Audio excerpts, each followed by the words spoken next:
So I found this saw in the trash. It's I don't know, it's an old radial arm saw. It says on it Black & Decker, a really shitty, cheap one. But it still works. And I thought what was cool about it was how the blade raises and lowers, because it's like geared. You know, most of these circular type saw things, they got like just a lock nut, and then you move it. This one's geared. So I thought it'd make a good table saw. So I got some bed frame I found in the trash, a piece of plywood, and we're gonna make it into a table saw. Here's the base. I had to make this little piece here to kick it up, because then that sits more level, allow me to get more blade depth into it. Okay, got the base finished. Now we just need to put the saw in it, and we're gonna weld that in. I thought about using bolts, but I think welding would just be faster, and in the event this saw takes shit, I can just scrap the whole thing. The base is done now, so we have to make the top platform that's going to hold the plywood on top of it. So I'm just going to use some more bed frame like this. And I'm thinking I'll just measure it so when this is all the way up like it is right now, this will just touch like that. So we'll get these welded, and then I just got to attach them to the bottom.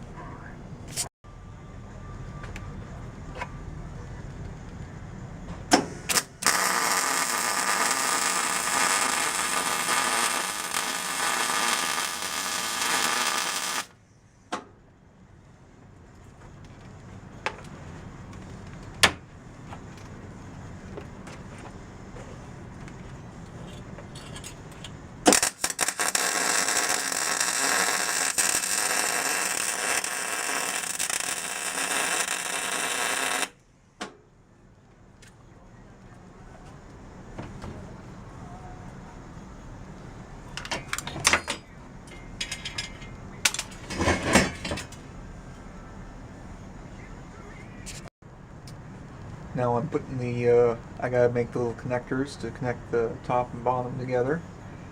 So I got this where I want it, and this is a great thing to have in your shop. If you don't have these, every time I go to a junkyard, I always look in trunks to see if I can find scissor jacks, because with one of these it's really easy to minutely adjust stuff.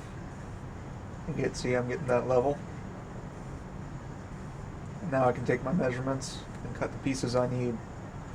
Real handy thing to have around.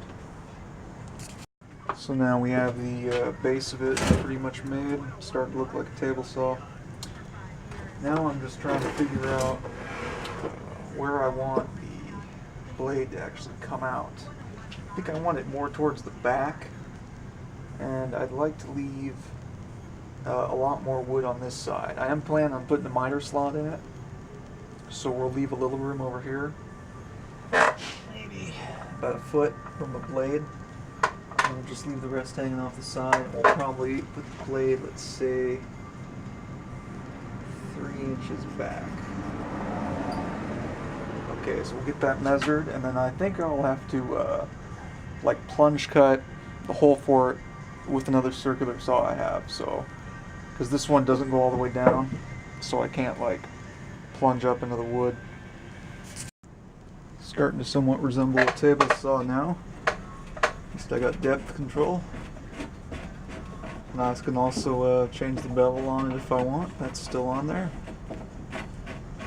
Fortunately, that's as low as it goes, but that's fine.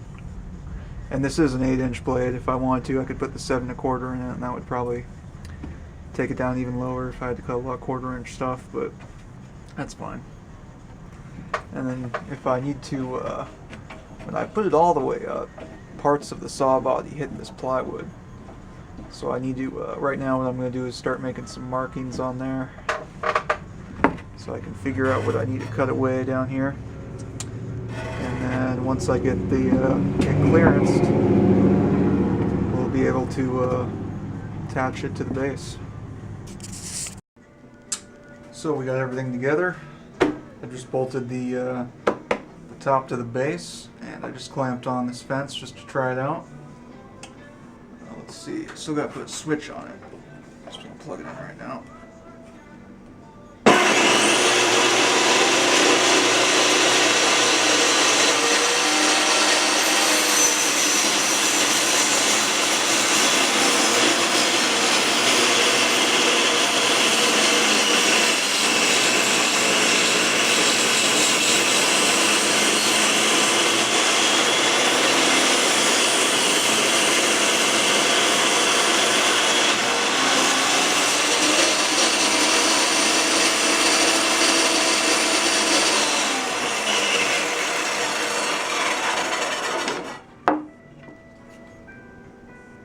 cut pretty straight. This blade is really old though.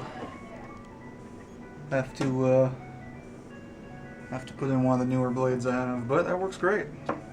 Just gotta figure out a fence and a miter slot now. Okay, so I took this old shitty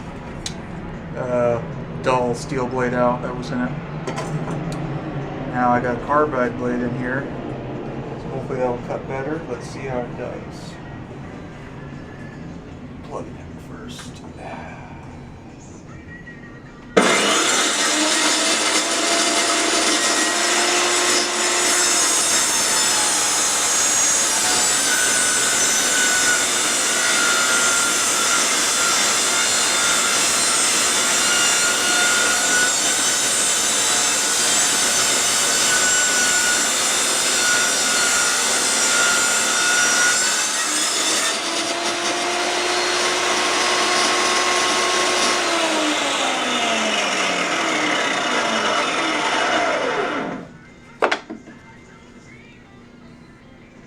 Good. So a little burning. I'm gonna have to sharpen this blade. I'm not gonna put a new blade in this thing, but I'm pretty happy with that. You get the miter slot in, and then after that, I guess it'll be pretty much done.